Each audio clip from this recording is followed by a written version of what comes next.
Hello, welcome to the Kindred UMC pre-recorded live show, live from Kindred Studios here in my front room. I'm Chris Hayden, I'm the pastor! Hi, I'm Courtney Young, I'm the Director of Community Engagement at Kindred UMC. Hi, I'm Preston. I rode my bike today and my booty hurts. You literally have a tattoo that references the joke. I could have worn my bike shirt. Anyway. Shout out to Tom Script. You fucked up. You should have worn your bike shirt. Yeah, and I have had a shirt. Disney Star Wars. Hey, BB9 or BB. Episode 8 of Star Wars is the best episode of all the Star Wars. So we're starting a new series. It's all about our core axioms that we use to relate to each other. So we often say, and especially recently we started saying it a lot more, our whole goal in Kindred UMC is to not so much get people to talk about Jesus, but to get people to talk like Jesus. Yeah. It turns out he was a very good model for how to engage people in a loving and patient and just way. So our core axioms are based off of that. And they are, the first one we're going to be looking at is make requests, not demands. Probably one of the phrases I say most since joining. All the time. I found that that one and courageously bring your whole self to conversation. Yeah. Those are which, spoiler alert, is next week. Oh, fun. Axiom 2. That'll be a fun one with our special guest. With our special guest. Very excited about it. We have a special guest, the patron saint of Kindred UMC, the Honorable Right Reverend John Legg himself. So that should be exciting next week. I'm trying to move along because I want us to be a little shorter. So, first of all, any reactions to make requests, not demands? What does that make you think of, and how do you feel about it? I'm sorry, it makes me think of vision boards. Okay, what do you mean? Courtney says it 500 times a day. It makes me think of vision boards. It's just what When it have is. I ever said You said be honest and bring your true self to the table. That's next week. Now we need you to lie. I'm just throwing it out. Make requests because I think it's because it's short and it's just so concise and it means so much that it can be overplayed. Is what I. Oh, it can. It has the potential to be maybe tropey. Yeah. Yeah. I think of one of the reasons you despise The Bachelor. Because they're always, This is correct. Because they always make demands of each other, whether it's in drama or in time. Almost all reality TV. But forced demands where you're like, hey, there's a script. There's a guy behind a camera. No, there's no script at The Bachelor. Okay. Why do they have a bunch of writers that are credited at the end of the episode? That are paid more than anybody else on the show. Because they just get the contestants to try to do things and they bribe them with more time. And more screen time leads to more paid deals. Anyway. I don't hear a significant difference between what I said and what you said. But you gotta live your life. I think dog is losing his mind because there's thunder. And Jonah comes down buddy. I think about the reasons you're not a fan of reality TV a lot. Well, almost all of our axioms are the reasons I'm not a fan of reality TV. Well, you said what immediately comes to mind. But that is it. I agree. I agree with you for sure. He also doesn't like jumbo shrimp. Just oxymorons for the most part you hate. No, I love reality TV. I can never get my hands on reality TV is an oxymoron. I'm with you. I hear what you're saying. Yeah. Okay, so I'm going to read a small piece of one of the Psalms. Jumbo shrimp. Which they're basically songs or poems that are in the Old Testament. They're written by lots of different people. There's a whole book. There's bunches of them. There's over 100. We're going to read Psalm 78 from verses 17 to 20. It's going to sound a little weird until I give you context. Let me read it first, and then we'll talk about what's going on. Okay. Yet they sinned still more against him is God, rebelling against the Most High in the desert. They tested God in their heart by demanding the food they craved. They spoke against God, saying, "Can God spread a table in the wilderness? Even though he struck the rock so that water gushed out and torrents overflowed, can he also give bread or provide meat for his people?" This is a psalm about the Exodus. Okay.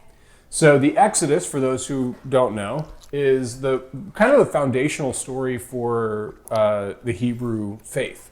It is the story of the Israelites being enslaved in Egypt, God hearing their cry, sending Moses as his chosen Messiah, which was That's where we get the word Messiah for Jesus, is that like Moses was a Messiah, David was a Messiah, Solomon was like these are political hero figures that were in tune with God's will. Moses was one. He was sent to Pharaoh, and Pharaoh refused, and through a bunch of plagues, eventually the Israelites they don't win their freedom. God wins their freedom on their behalf. And then once they get out into the wilderness, after the world power of the day, after the U.S. Army, Navy, and Air Force has been defeated by miracles, they go out in the wilderness and they start to complain about like, we're hungry. It would.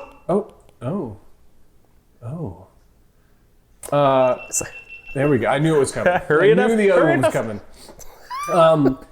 So they go in the wilderness. They are. They've just been rescued from slavery, and now they're complaining about that God isn't giving them the food they want. I think it is the epitome of a demanding spirit and a demanding heart. Huh. And spoiler alert, you should go read Exodus for yourself because it's a fun story. It's very interesting.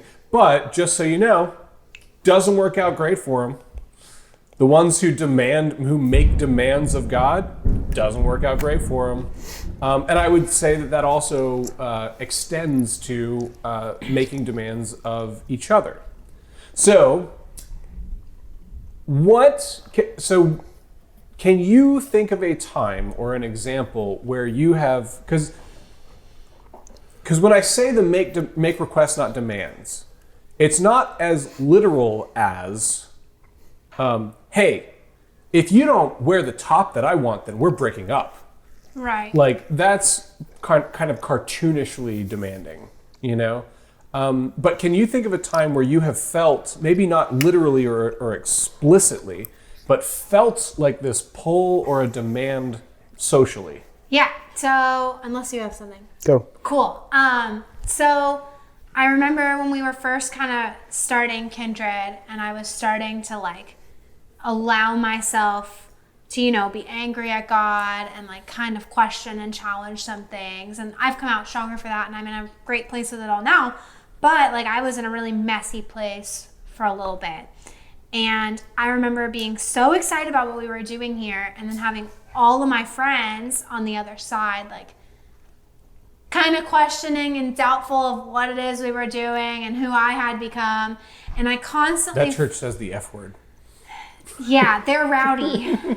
And I constantly felt this like need to, okay, well, all of these people have been my friend for such a long time, but what I believe and how I think and how I view the world doesn't really line up with how they think and how they view the world and how they view their faith right now. And like trying to make those two things work, like reconcile those two things, was really difficult, because every time I would interact with this group over here, I would constantly feel pulled into, no, you have to check all the boxes. Oh, you're like angry at God. Well, we can't do that. Like you have to, everything is happy all the time. And like, it was very confusing, because it was like, well, So what was the felt consequence? Like how did that actually get communicated?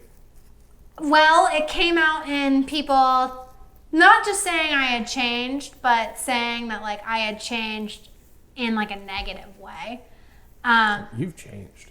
Yeah. Like that kind of a... It was a lot of like a comment I got frequently was, well, if you don't want to be our friend anymore, like that's fine. You don't have to be our friend anymore. And I felt like it was pinned on me for thinking differently, that because I was starting to question some things and change my perspective and viewpoints on things, that all of a sudden I wasn't putting in the same amount of effort. Did you not want to be their friends anymore? No, that wasn't it at all. You wanted to be their friends. I wanted to be their friends. So they were reading into the fact that you're not cooperating with their faith paradigm, and worldview didn't line up with my faith and worldview. Don't cooperate, always segregate.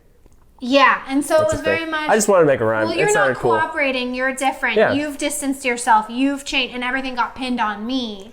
And so I guess for being different. For being different, for asking questions. And so the demand, I'm asking, not saying. So the demand might be something like, you need to either stop saying those things or start saying these things, or we can't be in a relationship together. Yes. Yeah. Come back to the worldview we were all comfortable with and knew together, or you're the one that's changed and gone off the deep end. Yeah. Yeah. How about you, Preston? I have one with teaching, like teaching moments specifically, excuse me. Teaching moments specifically, not necessarily like a school teacher to his students or her students, but like teaching moments from elders to younger people, or peer to peer even. Someone wanting to teach you something so that they have some kind of leverage in it, versus I kind of just want you to know this, and if you don't, it doesn't matter if you care or not, I would just like you to know. I just wanted to share. Which is what conversation is. Right. You know how people are. Yeah. Or they're supposed to be. But a lot of conversations turn into, I would do it this way. And if you don't, then like, you're not listening to me, therefore don't love me, and I don't have grace for that, so I'm out. I once had a parent tell me when I was in student ministry, they asked me how as a youth director, how I felt about the LGBTQ community and where I stood on the way forward in the United Methodist Church. And I responded, I was like, I challenge all of my students to see all sides, and I don't delve into my own personal politics with them, but I do like constantly challenge their worldview and encourage them to go to sources and da-da-da. And this parent was like, well, it sounds like you're a lot more liberal than I thought you were. And when you read the Bible forwards, backwards, and upside down like I did and realize that I'm right, we'll have a good laugh about it. Fun people. Yeah, He thought he was being, I bet I happen to know who it is. I bet they thought they were being cheeky about it too. Yeah. But what was really being communicated was oh, you don't think the way I do? Yeah, or I'm right and I know you're wrong. How about being so stoic's the wrong word, but like staunch in your belief that you think is right, or whatever, whatever you believe is. Which I had with you the other day in a conversation, I will say that. Deviation versus, it was another word, but they were two super similar words. Deviation and derivation. Yeah, and I'm like, that's definitely the same word. I do remember no, that. it's not. It is not the same word. And I go, I have no words. But I was so staunch, I'm like, this word sounds better, so I'm going to use this one because I think it means this, and it did not at all. It was the opposite. I would say it was. Yeah, that was more fun than anything else. But it's a lighter story than what y'all just said. But I remember there was, in my last appointment, there was a member of the church who, I can't remember exactly what he asked me. Oh, it was about music. He asked me about church music, Christian music in particular. Like, what's more important, the words or the lyrics? And he just asked me that question. But I could already feel like you're deliberately trying to lay a trap for me so that I answer something that you can then argue with. Oh, well, that's what 100% what your situation was too. Like, sending the feelers out, like, about I can get you. Demand. It's that pull. It's that teaching moment I was touching them on, and they won't say it as that. They just know more than you, and they play it as that. But it happens in like close relationships too. Like I think about like dating or like married relationships where there might be something like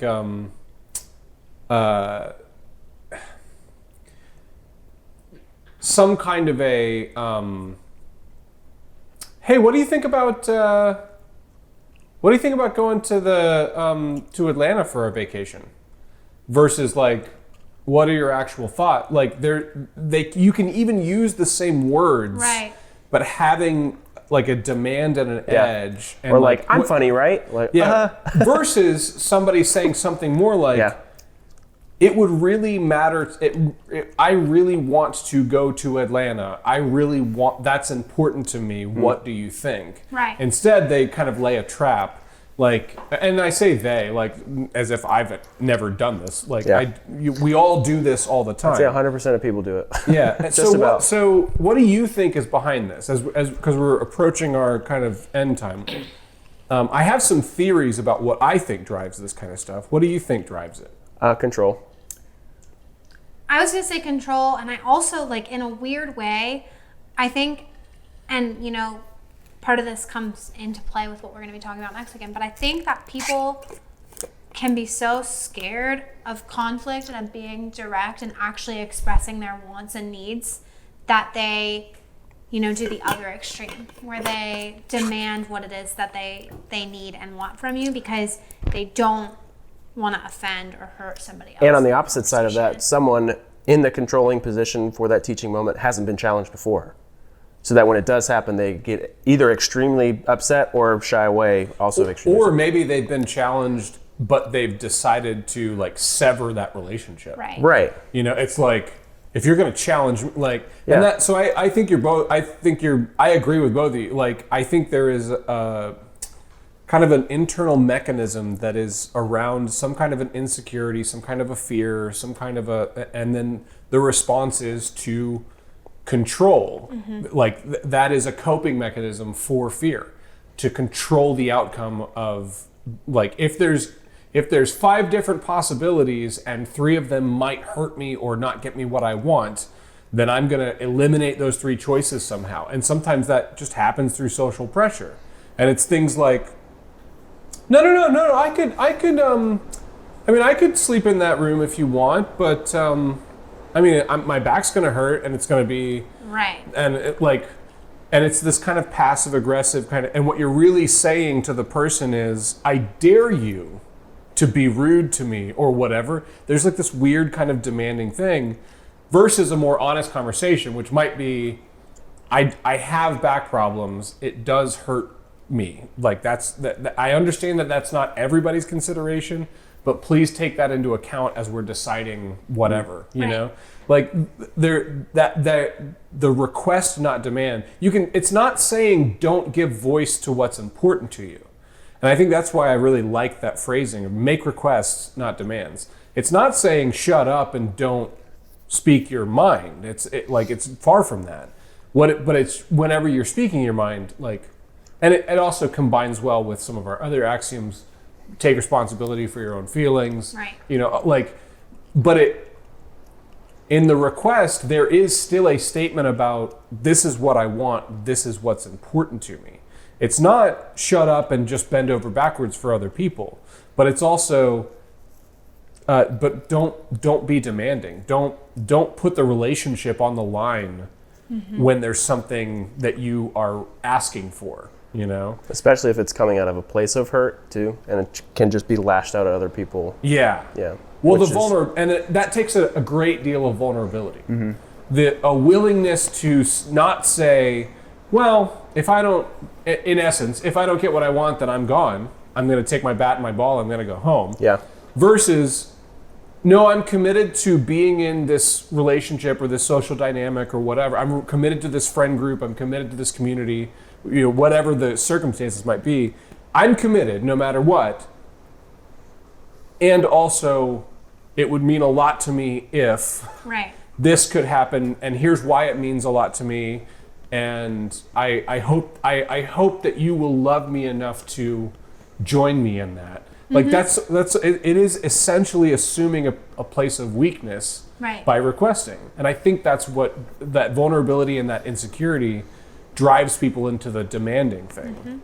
And again, just because I'm a pastor and I can't ever talk about anything without coming around to it, that's why we worship a crucified God.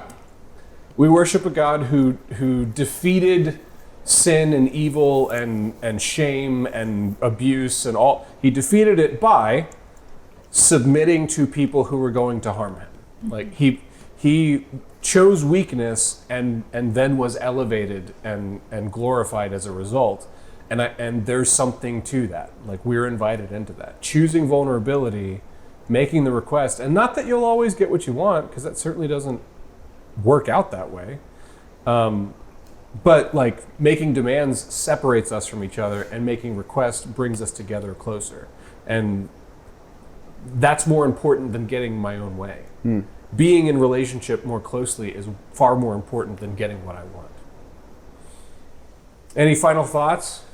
That was it. That's all I was going to say. All right.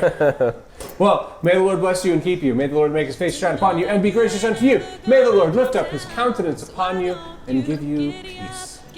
Amen. and ride straight out of this town. You and your